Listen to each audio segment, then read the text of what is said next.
ಎಲ್ರಿಗೂ ನಮಸ್ಕಾರ. ನಾನು ನಿಮ್ಮ ಗೆಳತಿ Shobhakumar. Welcome to my channel. Friends, ಇವತ್ತು 21ನೇ ದಿನದ ಟೈಲರಿಂಗ್ ಕ್ಲಾಸನ್ನು ಸ್ಟಾರ್ಟ್ ಮಾಡ್ತಾ ಇದ್ದೀನಿ. ನಾನು ಇವತ್ತು ನಿಮಗೆ ಐವಿ ಕಾಲರ್ ನೆಕ್ಕನ್ನು ಹೇಗೆ ಸ್ಟಿಚ್ ಮಾಡೋದು ಅಂತ ತೋರಿಸ್ತಾ ಇದ್ದೀನಿ. ಲಾಸ್ಟ್ ವಿಡಿಯೋದಲ್ಲಿ ಅದರದ್ದು ಪೇಪರ್ ಕಟ್ಟಿಂಗು, ಬಟ್ಟೆ ಕಟ್ಟಿಂಗ್ ಮಾತ್ರ ಆಗಿತ್ತು. ಈ ವಿಡಿಯೋದಲ್ಲಿ ನಾನು ನಿಮಗೆ ಅದರದ್ದು ಸ್ಟಿಚಿಂಗನ್ನು ತೋರಿಸ್ತಾ ಇದ್ದೀನಿ. ನೋಡಿ, ನೀಟಾಗಿ ಅಬ್ಸರ್ವ್ ಮಾಡ್ಕೊಳ್ಳಿ. ವಿಡಿಯೋನ ಕೊನೆ ತನಕ ನೋಡಿ, ಆಗ ನಿಮಗೆ ನೀಟಾಗಿ ಎಲ್ಲನೂ ಕೂಡ ಅರ್ಥ ಆಗುತ್ತೆ. ನೋಡಿ, ಮೊದಲಿಗೆ ಆ ಕಾಲರನ್ನು ಅಟ್ಯಾಚ್ ಮಾಡ್ಕೋಬೇಕು. ಸಿಂಗಲ್ ಪೀಸೇನೆ, ಇದಕ್ಕೆ ಲೈನಿಂಗ್ ಏನು ಬೇಕಾಗಲ್ಲ. ನೋಡಿ, ಎರಡು ಕಡೆನೂ ಅಟ್ಯಾಚ್ ಮಾಡ್ಕೊಳ್ಳಿ, ಇಲ್ಲ ಅಂದರೆ ಐರನ್ ಕೂಡ ಮಾಡ್ಕೋಬೋದು. ಎರಡೂ ರೀತಿನಲ್ಲೂ ಪ್ರಾಕ್ಟೀಸ್ ಮಾಡಿರಬೇಕು.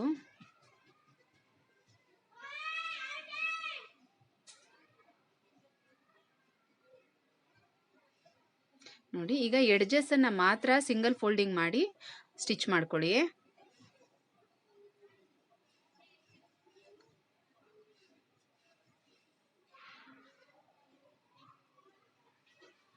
ಫ್ರೆಂಡ್ಸ್, ಕಷ್ಟ ಆದ್ರೂ ಸ್ವಲ್ಪ ಚೆನ್ನಾಗಿ ಪ್ರಾಕ್ಟೀಸ್ ಮಾಡಿ, ನಿಧಾನ ಆದರೂ ಪರವಾಗಿಲ್ಲ. ಯಾಕಂದರೆ ಈಗಿನ ಕಾಲದಲ್ಲಿ ಎಲ್ಲ ಕೆಲಸನೂ ನಾವು ಕಲ್ತಿರಬೇಕು. ಆದಷ್ಟು ನಮ್ಮ ಕೆಲಸ ನಾವೇ ಮಾಡೋದನ್ನು ಕಲ್ತ್ಕೋಬೇಕು. ಹೀಗೆ ನಾವೇ ಕಲ್ತ್ಕೊಂಡು ನಾವೇ ಎಲ್ಲ ಮಾಡ್ಕೊಳ್ಳೋದ್ರಿಂದ ಎಷ್ಟೊಂದು ಯೂಸ್ಫುಲ್ ಆಗಿರುತ್ತೆ ಅಲ್ವಾ. ನೋಡಿ, ಈಗ ನಾವು ಏನು ಕ್ಯಾನ್ವಸನ್ನು ಅಟ್ಯಾಚ್ ಮಾಡ್ಕೊಂಡಿದ್ದೀವಿ ಅದನ್ನು ಬಾಡಿ ಪೀಸ್ಗೆ ಇಟ್ಟು ಸ್ಟಿಚ್ ಮಾಡಬೇಕು. ಒಂದೇ ಒಂದು ಟೆನ್ಷನ್ ಗ್ಯಾಪಲ್ಲಿ ಸ್ಟಿಚ್ ಮಾಡ್ಕೋಬೇಕು.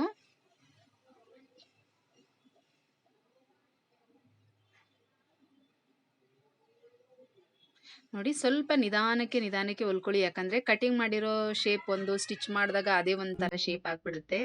ಹಾಗಾಗಿ ಹೆಂಗೆ ನೀವು ಶೇಪ್ ಹಾಕಿ ಕಟಿಂಗ್ ಮಾಡಿದಿರೋ ಅದೇ ರೀತಿನೇ ಸ್ಟಿಚಿಂಗು ಕೂಡ ಬರಬೇಕು. ಹಾಗಾಗಿ ಸ್ವಲ್ಪ ನಿಧಾನಕ್ಕೆ ನೋಡಿಕೊಂಡು ನಿಧಾನಕ್ಕೆ ಸ್ಟಿಚ್ ಮಾಡಿ.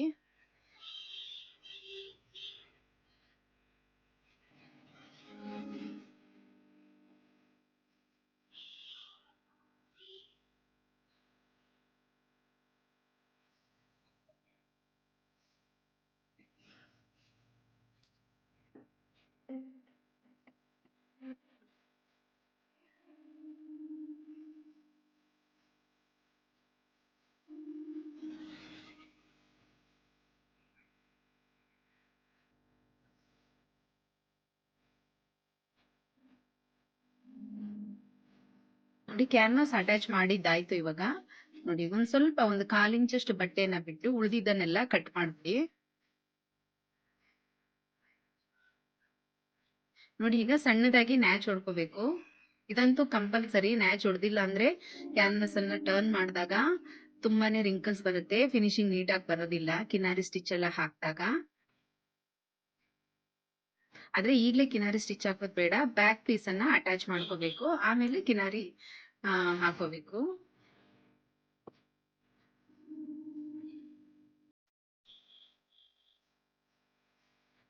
ನೋಡಿ, ಈಗ ಫೋಲ್ಡಿಂಗ್ ಮಾಡ್ಕೊಂಡು ಮಧ್ಯಕ್ಕೆ ಓಪನ್ ಮಾಡ್ಕೋಬೇಕು. ಯಾಕಂದ್ರೆ ಇದು ಫ್ರಂಟ್ ಓಪನ್ ಬರುತ್ತೆ, ಫ್ರಂಟ್ ಅಲ್ಲಿ ಹುಕ್ಸ್ ಬರುತ್ತೆ. ಹಾಗಾಗಿ ಈಗ ಕಟಿಂಗ್ ಮಾಡ್ಕೋಬೇಕು.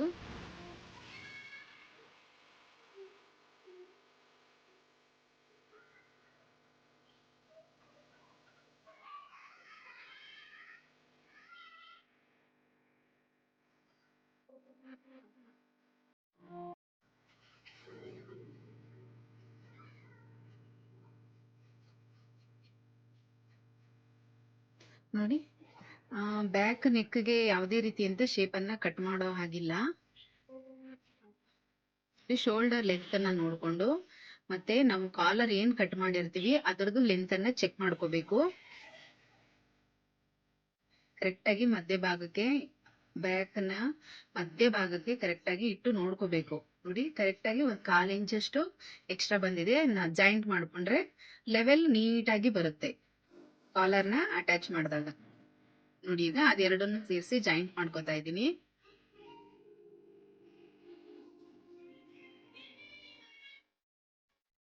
ನೋಡಿ, ಈಗ ಕಾಲರು ಶೋಲ್ಡರು ಒಂದೇ ಸ್ಟ್ರೈಟ್ ಲೈನ್ ತರ ಬರುತ್ತೆ, ನಿಧಾನಕ್ಕೆ ಹೊಲ್ಕೋಬೇಕು.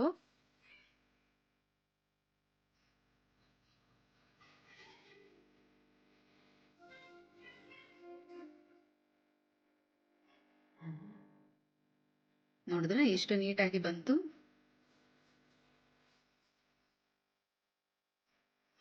ತುಂಬಾನೇ ಈಸಿ ಇದೆ ಸ್ಟಿಚ್ ಮಾಡೋದು, ಸ್ವಲ್ಪ ಪ್ರಾಕ್ಟೀಸ್ ಮಾಡ್ಬೇಕಷ್ಟೇನೆ.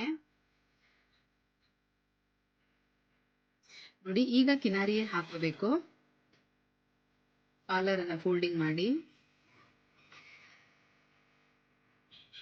ಫ್ರೆಂಡ್ಸ್, ಈ ವಿಡಿಯೋ ನಿಮಗೆ ಇಷ್ಟ ಆಗಿದ್ರೆ ಲೈಕ್ ಮಾಡಿ, ಶೇರ್ ಮಾಡಿ, ಪ್ಲೀಸ್ ಸಬ್ಸ್ಕ್ರೈಬ್ ಮಾಡಿ. ಕಲಿಯೋ ಇಂಟ್ರೆಸ್ಟ್ ಇರೋರಿಗೆ ಆದಷ್ಟು ಈ ವಿಡಿಯೋನ ಶೇರ್ ಮಾಡಿ ಅಂತ ಹೇಳ್ತಾ, ನೆಕ್ಸ್ಟ್ ಕ್ಲಾಸಿಂದ ನಾನು ನಿಮಗೆ ಸ್ಯಾರಿ ಬ್ಲೌಸ್ನ ಕಟಿಂಗ್ ಅನ್ನ ಹೇಳ್ಕೊಡ್ತಾ ಇದ್ದೀನಿ. ಹಾಗಾಗಿ ಮತ್ತೆ ಇನ್ನೊಂದು ವಿಡಿಯೋದಲ್ಲಿ ನಾನು ನಿಮ್ಮನ್ನ ಭೇಟಿ ಮಾಡ್ತೀನಿ ಅಂತ ಹೇಳ್ತಾ, ಟೇಕ್ ಕೇರ್, ಬಾಯ್.